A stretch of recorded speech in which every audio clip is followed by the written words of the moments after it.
Sejam bem-vindos, sejam bem-vindas. Voltamos com o Educador, que meu nome é Hugo Regis e hoje nós temos a honra de receber a professora Valéria Nepomuceno, que possui graduação, mestrado e doutorado em Serviço Social pela Universidade Federal de Pernambuco e é professora desse mesmo departamento, né, Serviço Social dessa mesma universidade, aliás, e do programa de pós-graduação em Serviço Social.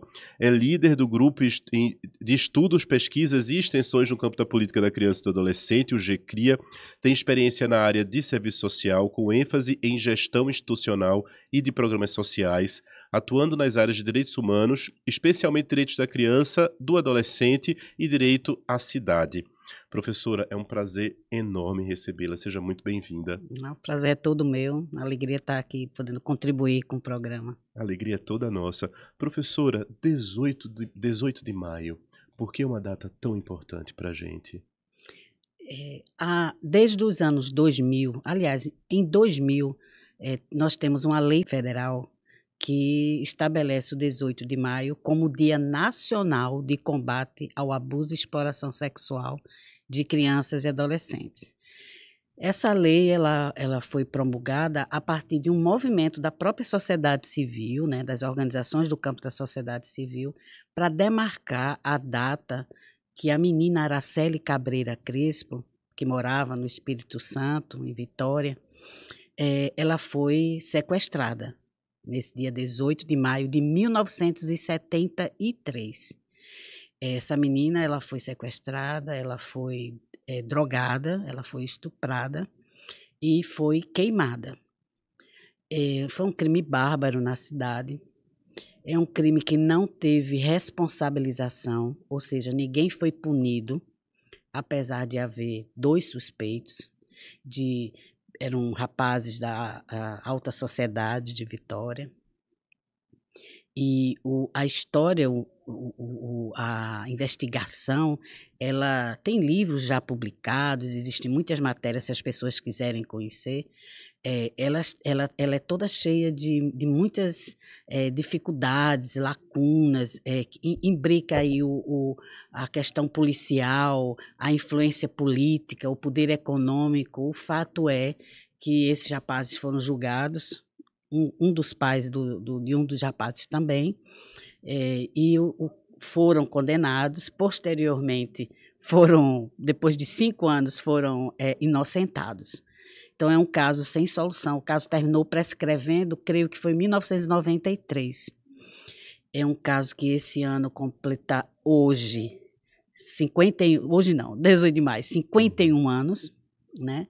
E é um crime tão bárbaro que ele passou a ser um exemplo, uma bandeira, né? E o dia para demarcar a preocupação realmente do país com essas situações de abuso e exploração sexual, a partir do caso da Araceli Cabreira Crespo, né? A menina de 8 anos, saindo da escola, né? Provavelmente, pelo que as investigações indicavam, ela foi sequestrada. Quando ela estava próxima à parada do ônibus, ela ia para casa e levaram ela para outros locais e cometeram os crimes, né? Porque não foi só um, né? É um caso muito emblemático, né, nacionalmente. Por isso que a gente tem o 18 de maio. Então, tem a data, o dia, mas o mês todo a gente está aproveitando, né, a sociedade, as instituições, para debater o assunto, né? Oportunidades como a de hoje, né, da gente estar aqui conversando sobre o assunto, alertando a população, alertando as famílias, sensibilizando, porque às vezes é preciso ainda sensibilizar, porque as pessoas não acreditam ou acham que aquilo não é uma violência, não é uma violência sexual, ou mesmo as pessoas estão desinformadas. Então, é um mês que a gente aproveita para fazer muitas coisas, eventos, caminhadas, seminários, entrevistas, né? Para lembrar de que esse crime existe e que muitas crianças e adolescentes no Brasil hoje são vítimas, e é interessantíssimo porque é um fenômeno que o número não diminui. No país, o número só cresce. A gravidade do problema se contrapõe, inclusive, à resposta do Estado para a resolução do problema, que é muito, muito aquém. Tem alguma explicação, professora, para esse número não reduzir? Não tem uma explicação, né? Existem várias explicações, né? Primeiro vou falar um pouquinho sobre o abuso e a exploração, que é o debate, né? Esse programa é seu. O mês né, o dia é de enfrentamento, de combate ao abuso e à exploração, né? Tanto o abuso quanto a exploração sexual é uma violência. E a categoria maior que a gente utiliza é violência sexual. Porque crianças e adolescentes, elas são vítimas de vários tipos de violências, né? Ela é vítima da negligência, ela é vítima da violência física, da violência psicológica e da violência sexual também, e outras. Quando a gente fala de um tipo de violência, a gente imagina que a criança está sofrendo só aquele tipo de violência, mas não. Na verdade, a gente divide assim didaticamente, pedagogicamente, para falar do assunto, né? Mas quando uma criança sofre, por exemplo, uma violência física, ela também está sofrendo uma violência psicológica. Sim. Ela também é vítima de uma violência psicológica. E no caso da violência sexual, às vezes ela é vítima da violência sexual, da violência psicológica, da violência física, porque às vezes a violência sexual acontece com agressão física também. Então, a gente está essa grande categoria violência sexual, ela se subdivide, até porque há diferenças, né? Então, o abuso sexual, ele atinge tanto crianças quanto adolescentes, mas principalmente as crianças pequenas, da primeira infância, que são aquelas crianças de 0 a 6 anos, elas são as principais vítimas do abuso sexual. E são casos complexos, não são casos simples. Eles exigem que os profissionais que estão nas instituições, nas políticas públicas de atendimento, se especializem, se qualifiquem para esse atendimento, né? É muito importante isso, porque são casos complexos, porque você imagina uma criança de 0 a 6 anos, nós adultos preparamos essas crianças para aquela sua fase da vida, para conhecer o mundo, né? Para ir à escola, para se relacionar com as pessoas, a sociabilidade. Mas nós não preparamos, na maioria das famílias e nas escolas também, a maioria das escolas e creches, né? Não discutem, não orientam sobre violência. Violência é um assunto que não entra no diálogo com criança, porque nós achamos que não devemos tratar das questões de violência, embora muitas crianças assistam aqueles programas policialescos, né, com sua família, sim. Embora isso, né? E os jogos, né, os jogos de celular. Sim, né, sim, e os jogos também. Então, é preciso a gente falar com as crianças, não falar exatamente como a gente fala para um adulto sobre violência, mas as crianças pequenas, elas não têm essa ideia de que elas podem vivenciar uma ameaça ou uma situação de violência, muito menos de abuso.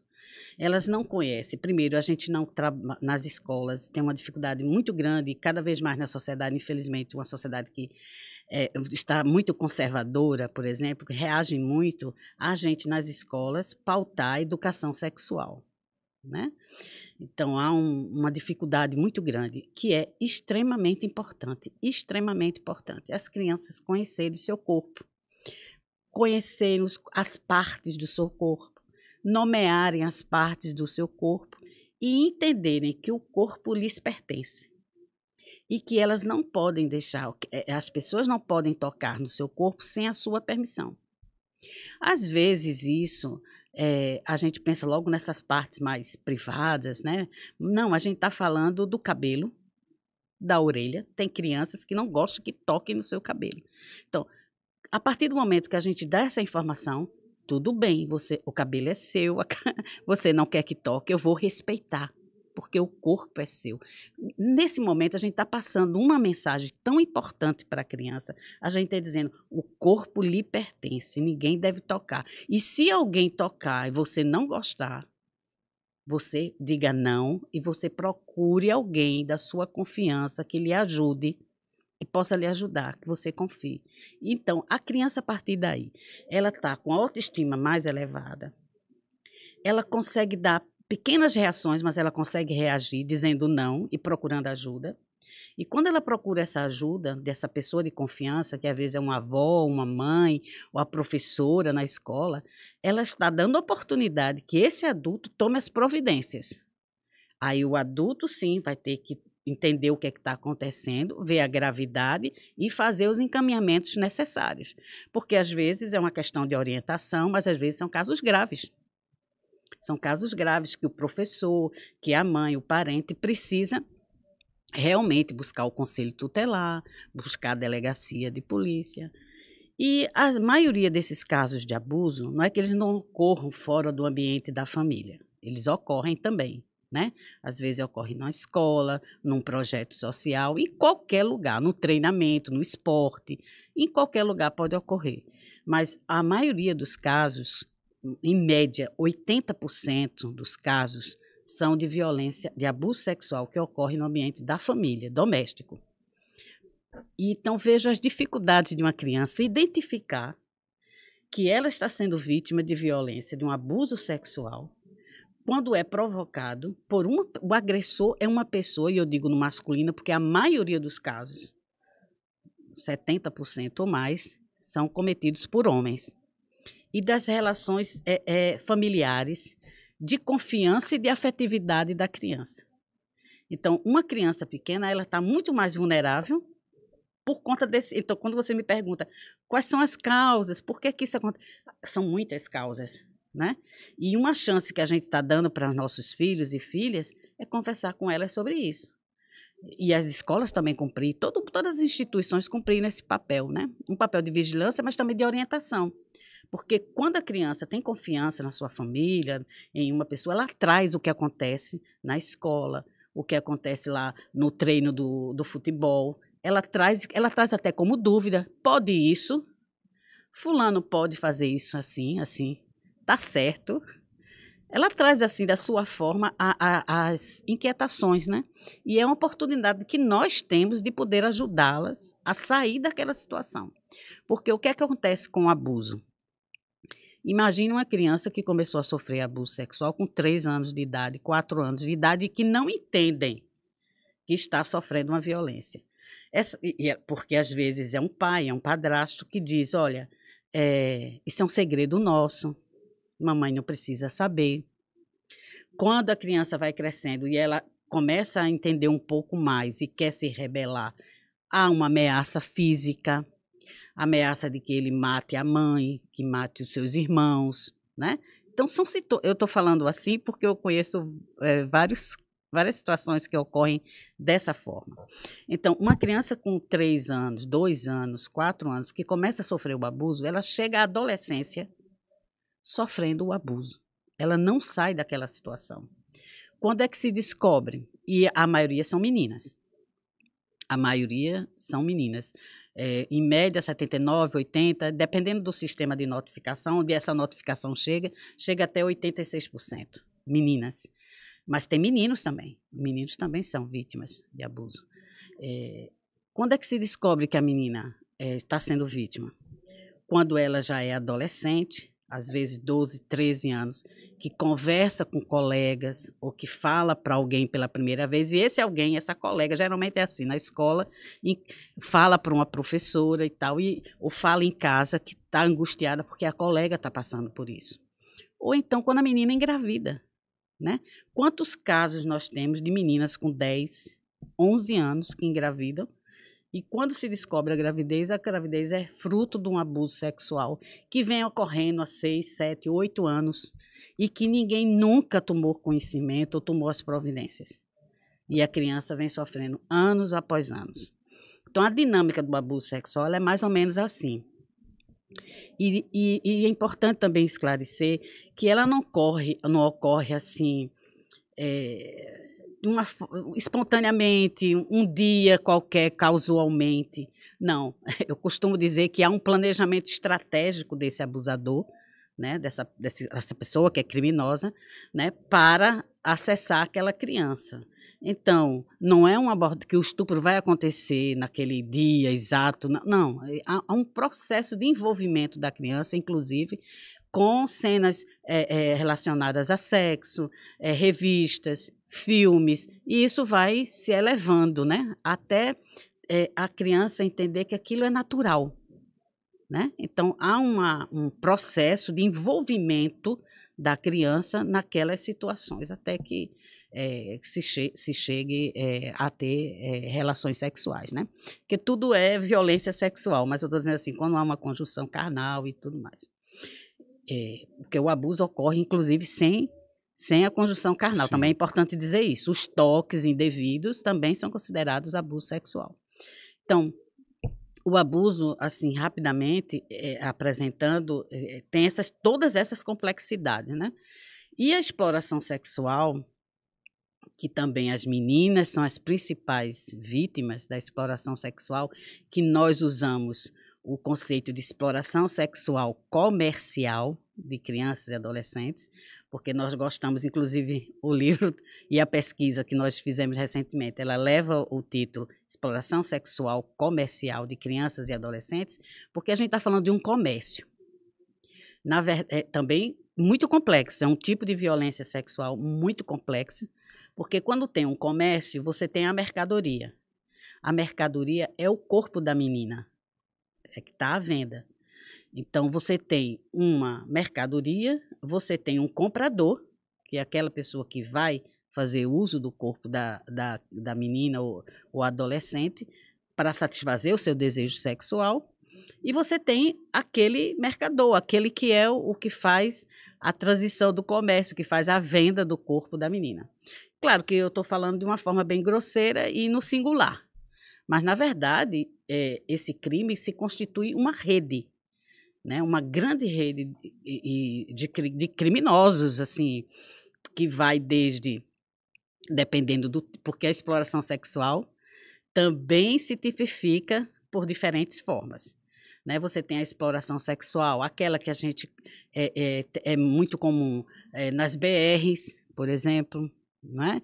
E que no país há uns 20 anos a gente tem muitas ações que buscam educar caminhoneiros, né? Os viajantes, para que ao chegar em postos de gasolina, porque geralmente eles à noite estacionam o caminhão, dormem, né? no posto de gasolina, não ceda a abordagem, né, de adolescentes, né, tentando orientar para o crime, para a proteção dessas adolescentes.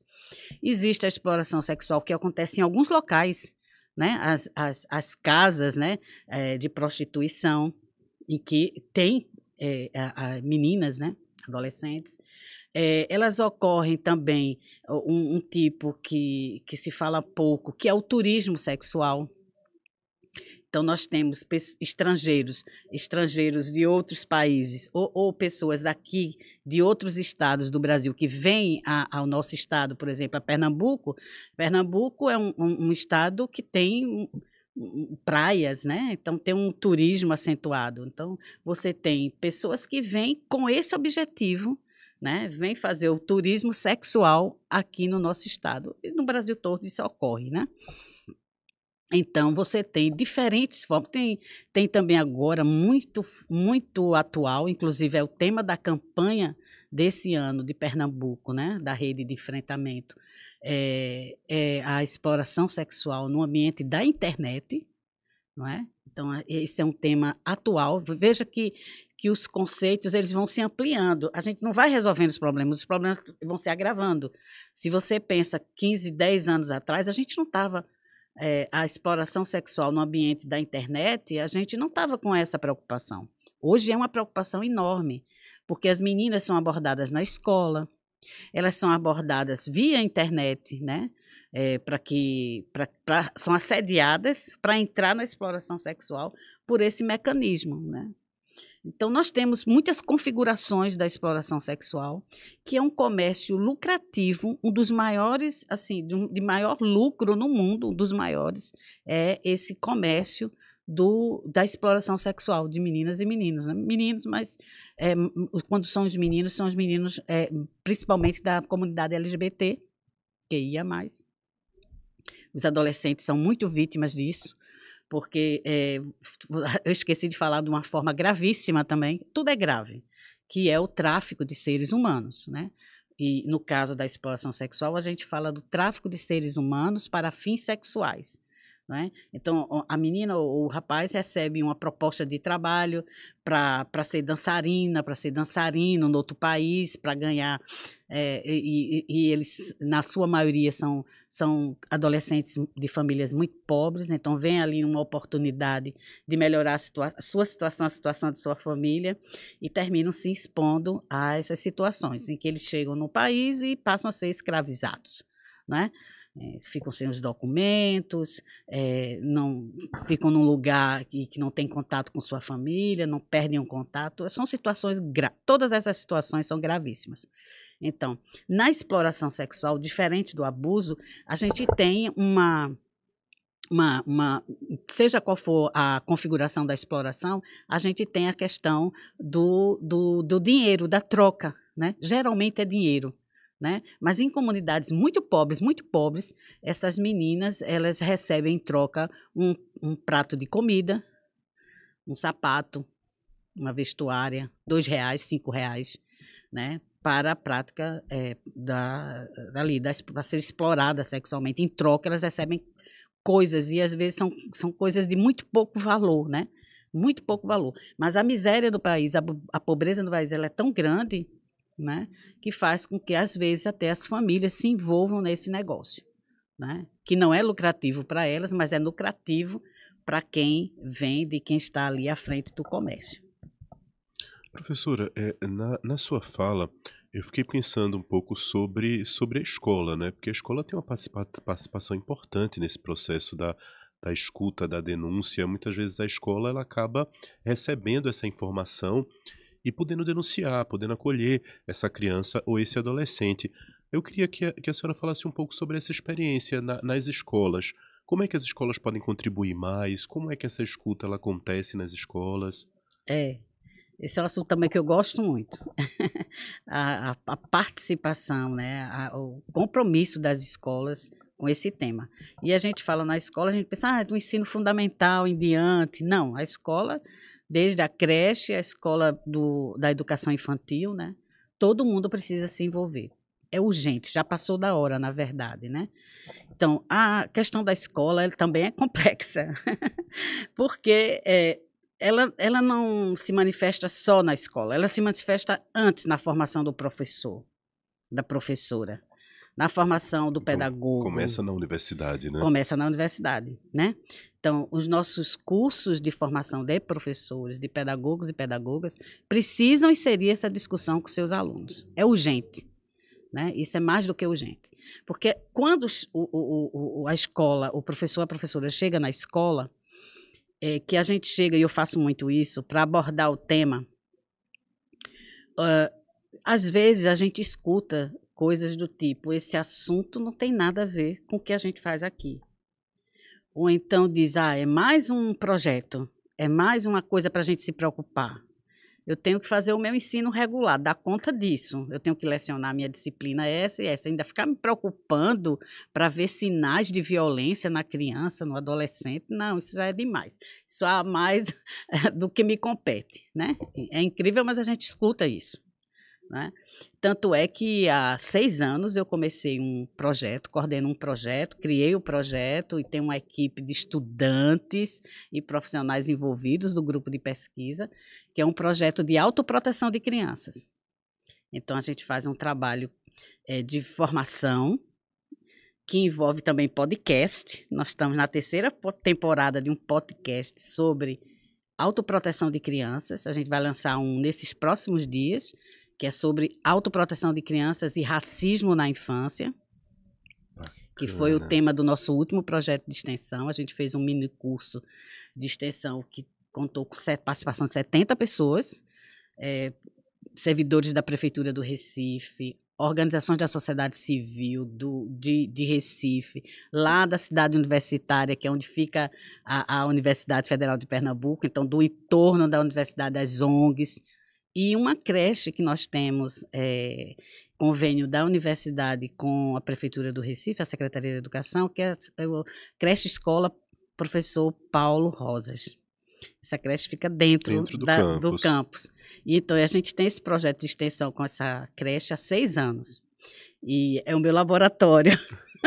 Então, a gente começou o primeiro projeto de extensão com as professoras, pedagogas, gestoras da escola, todos os funcionários, discutindo violência contra a criança e discutindo metodologias de autoproteção de crianças, que é um pouco isso que eu falei. As crianças precisam conhecer seu corpo, saber que o corpo lhes pertence, que ninguém pode tocar, elas precisam ter pessoas de referência para elas falarem e tal. A gente faz e a creche faz um trabalho maravilhoso nesse sentido, lá, as professoras estão de parabéns, e participam de todos, ao longo desses 6 anos, todos os projetos elas participaram. Então, a escola, ela é fundamental. A escola tem um papel, assim, porque você imagina, a criança não está o tempo todo com a família. Professora, eu vou pedir a permissão da gente parar um pouquinho para o intervalo, porque esse tema é tão rico, então acho que no segundo bloco a gente começa sem interrupções, Tá certo, por gentileza. ok. Então a gente volta daqui a pouco com o Educadoc.